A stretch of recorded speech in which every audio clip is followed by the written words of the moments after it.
So we have now a legal rights group that is urging school leaders not to adopt Texas Bible-infused curriculum. Robert has the story. No, there is no Robert on this particular panel, but Kelly's here. Kelly? Yeah, Cynthia, what appears to be another win for Christian nationalism in Texas has a large group of civil rights groups coalescing together to speak out against the state school board's recent adoption of its Blue Bonnet curriculum. Now, critics say the courses, which were actually developed by the state of Texas, are too heavily infused with Christian religious views and idealism.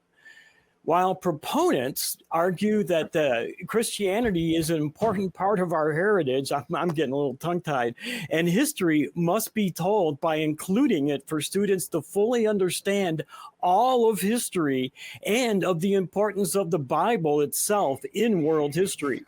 Now, critics have also pointed out that it downplays the importance of things like slavery, racism, and civil rights, that stuff, throughout American history. But Texas is actually giving schools $60 per student to adopt this Blue Bonnet system.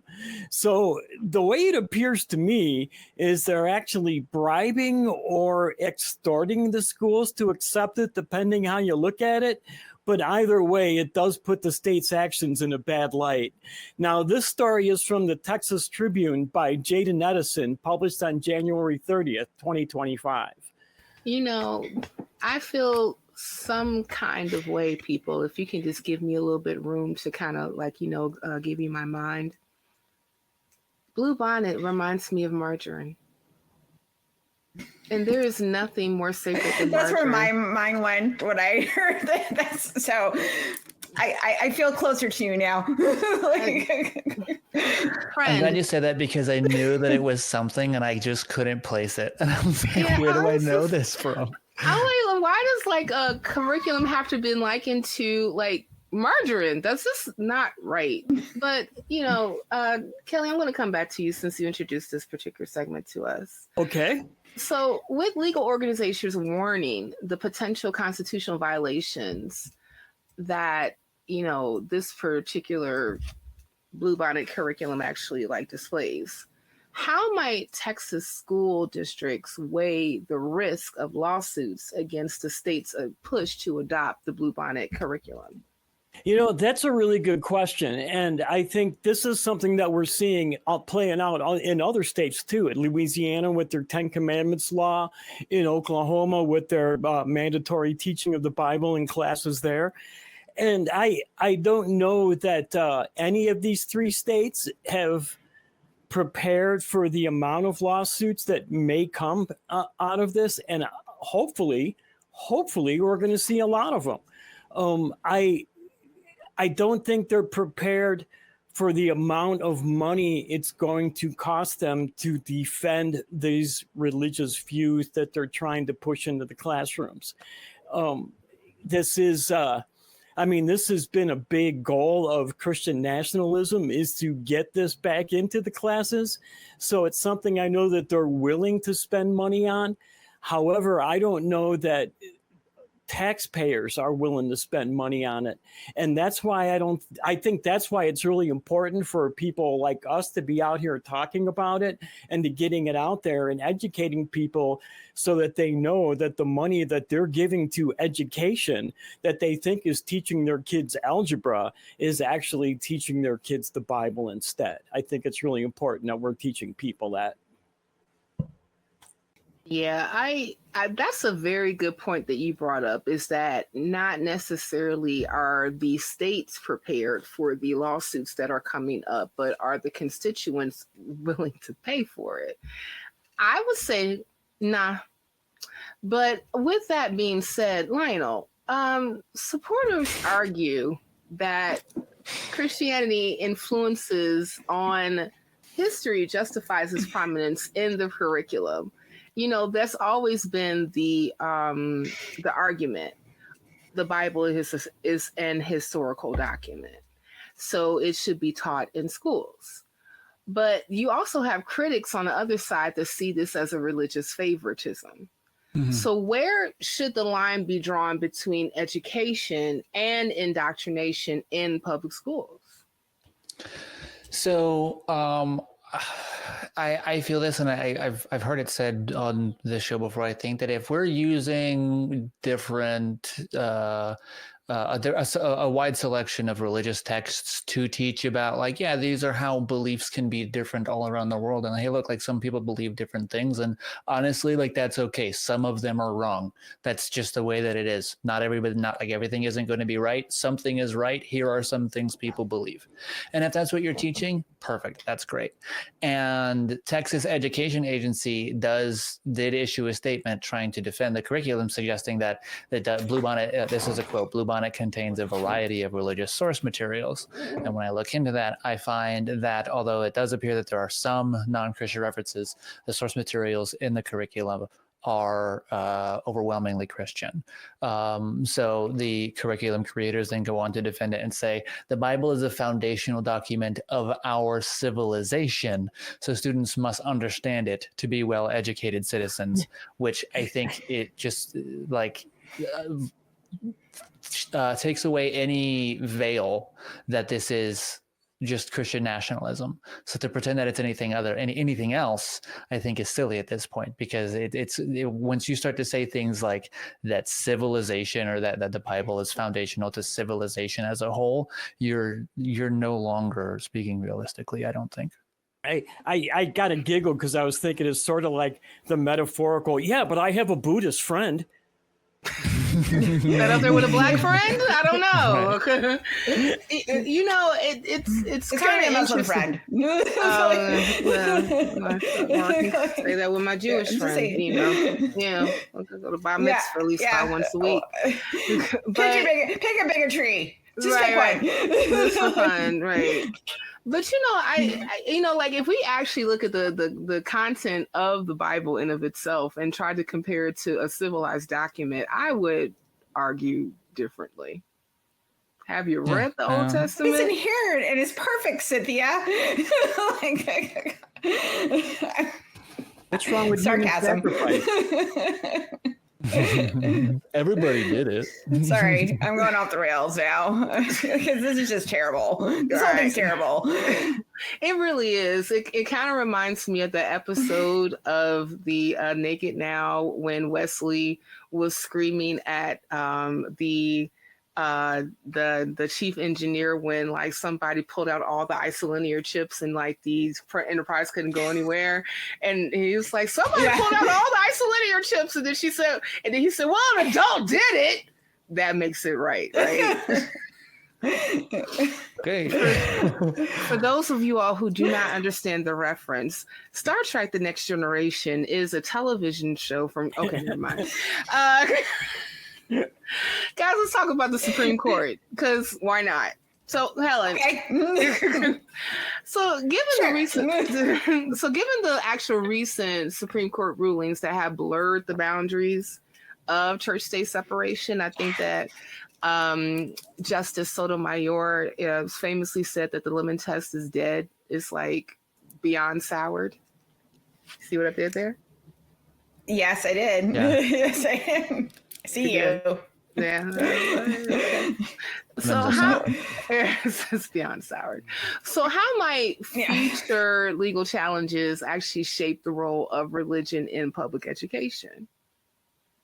So we just did a story on this a couple weeks ago about a Muslim family wanting to go all the way to the Supreme Court and wanted to make their child exempt from story time due to religious privilege, because a pro-gay book might be read, to a child about, like, I don't know, like a duck going to like a pride parade, and apparently that will indoctrinate them into being queer. I didn't know that's how it worked. I don't know what queer books I read as a child, but that's how it happens, apparently.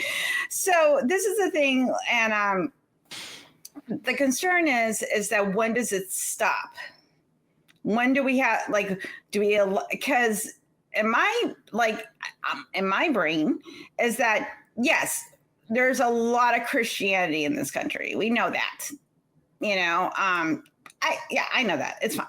But there's also Jews and Muslims and pagans and Hindus and all different sects of religions that are part of the United States, because we are a multicultural, multi-faith, or lack thereof, nation. So why do we have religious privilege for this particular brand, but not anything else for anybody else? And that's the problem. And the thing is, though, like, I really wish other, like, you know, you see little trickles of it in like the Jewish community bringing lawsuits forward, but it's not getting as much traction as it should, where groups from different faiths or lack thereof are pushing to say, why this curriculum gets to be in schools? Why can't I have like my pagan curriculum? Why can't I have my Hindu curriculum, you know, in these schools? Because I think, you know, we saw when, like, you know, the Satanic Temple brings these lawsuits forward, there's pauses. At least there's a pause. I could tell you what their thinking is, because I've heard it directly from them, is that, you know, this is a democracy. And if the majority of people want Christianity being taught in the school, then that's just democracy in action. Yeah. I'm curious with that. Is it because of money and politics, or is it because of money and politics? Or is it because people don't feel like they have enough power to bring those things forward? Because if you did a bunch of different groups got together and said, hey, wait a second, hold on, mofos, you know, that is a legitimate thing because they're violating the Establishment Clause. Yeah, but this one's true, so it has special rules. Right, exactly. Okay, I'm sorry, I forgot. I forgot that we would have to admit that maybe not every religion is true. I forgot about that. I am so sorry. Trying to just bringing up quibbles that I have with this shit. Yeah, it's a crucial detail. Even still, like 66% of Americans are Christian. Yeah. So even if you got all those other groups together, they're still the minority. Hey, if the four of us convert right now, would it become 66.6? Like, is it close enough? Because I'm willing. Man, you know what? If I'm willing, I'd convert. I would do it. I don't want to do that because I don't particularly like Jesus Lyman. Ironically. Or we could do it just to take the screenshot, and then we can come back. Oh, okay, that's fine. Well, I was going to bring up that, you know, we do have our friends at FFR that is fighting the good fight of Blue Bonnet faith. Matter of fact, they are actually leading a coalition in Texas to actually fight against the Blue Bonnet learning. Okay. And matter of fact, I got a quote from Annie Laurie Gaylor. Shout out to Annie. And I just want to ask you, girl, hey, Annie, are you okay? But, you know, quotes, if I'm going to quote her, she said these kinds of references, the suggested curriculum use, talking about Blue Bonnet, such as using the golden rule as pretext to introduce kindergartners to Jesus, and the Sermon on the Mount are suitable for, you know, Sunday school classes, but do not belong in our public schools. We will urge the school districts to avoid this politicized and divisive curriculum. So they are currently galvanizing the troops to fight against this. Usually, if I ever look at like FFR's way of doing things, they normally like start out with letters. With a cease and desist. And sometimes the cease and desist, like, you know, works because people get all scared. They're like, oh, the FFR's coming after us. I always feel like somebody watching me. But, you know, if that doesn't work, then that's when we go through litigation. So I would definitely hope that we can get some traction on this, especially since the age-old argument always comes up when we're talking about like golden rule stuff, that how did other societies that were not based on a monotheistic principle seem to be able to develop the same type of sentiments when they were building their particular, you know, enclaves? Like, I would conjecture that if you look at like, maybe like a society that's built on Buddhism or Hinduism or even Judaism, that they still had some type of ethics built into it in order to say that, hey, it's not really good going around murdering people. That kind of like, goes against the point that we're trying to build a society that's based on well-being and actually, protecting people. And we shouldn't go around stealing from people. We should go around hurting people. Like that does not really help us, like, build like a community. It actually tears it down. So they came up with these particular sentiments on their own without necessarily have to get all Jesus-y with it. Why do nowadays when we're looking especially at red states that we do this? Thundercat? I mean, it's just because this one's true, Go with that argument. Fine. Right. It's one true. of those things that gets mentioned all the time. It is the circumstances of your birth. If we were born in India, then we would be potentially all, having this conversation about like why Hinduism is in schools. Or if we were born in Pakistan, it would be about Islam. Or if we were born on probably Third not Earth, because you'd actually be a Thundercat. Right. Yeah. So I think it's just one of those things that because of where we are, this is what we're saturated with. So this is, just a sort of, but like in places where some of those other ideologies or those thought systems, belief systems is what I mean, what might be more prevalent, and those might be the ones that people are trying to put into their public education system. You're going to have those pockets of people saying, why this belief system? Why not Christianity? Why not Judaism? Why not, whatever the case may be,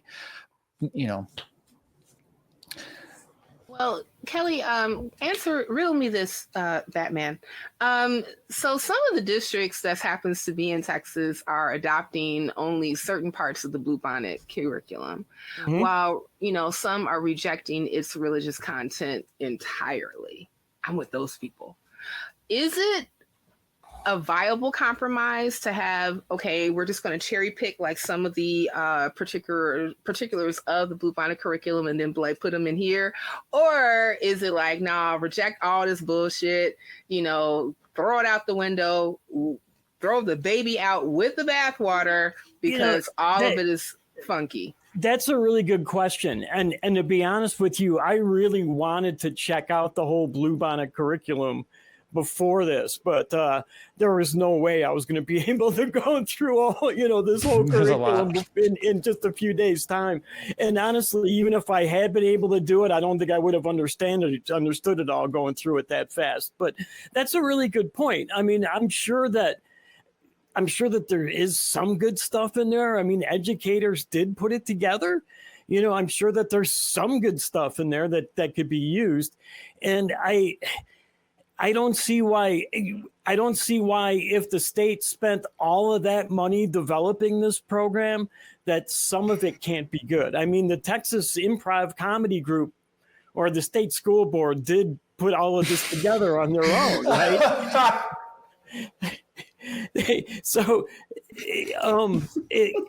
And if nothing else, they've shown us how to slide something in and blackmail schools to get it passed too. So I don't know. That's what you got margarine for, Kelly. That's right. Yeah, for the lubrication, right? And for a good lubricated time. No, I'm just kidding. Guys, I think it's a good idea to go ahead and wrap up this segment before we get even off the hinges. But Helen, did you have a thought that you wanted to get off your head? Get off the dome? We're already going to lubrication. It can only get worse. I'm just thinking about churning butter now, so that's all my brain says. Turn, baby, turn. All right. I'm sorry, audience. I would like to notably not participate. Lionel knows when to keep his mouth shut. Right, like Lionel has bowed out. Him and Mum are about to go about their business. But listen, the guys. The controversy surrounding Blue Bonnet curriculum highlights the ongoing tensions between education and religious influence in public schools. As legal organizations call for action like for FERFER, the debate raises critical questions about balance between providing historical context and ensuring the separation of church and state. With school districts having the discretion to adopt the curriculum, or the stakes are high, or both the rights of students and the broader implications for religious freedom in public schools. This issue is set to unfold in courts and classrooms alike, with far-reaching consequences for future generations. And if you, dear viewer, want to know more about the far-reaching consequences for not watching more of our content, then click here.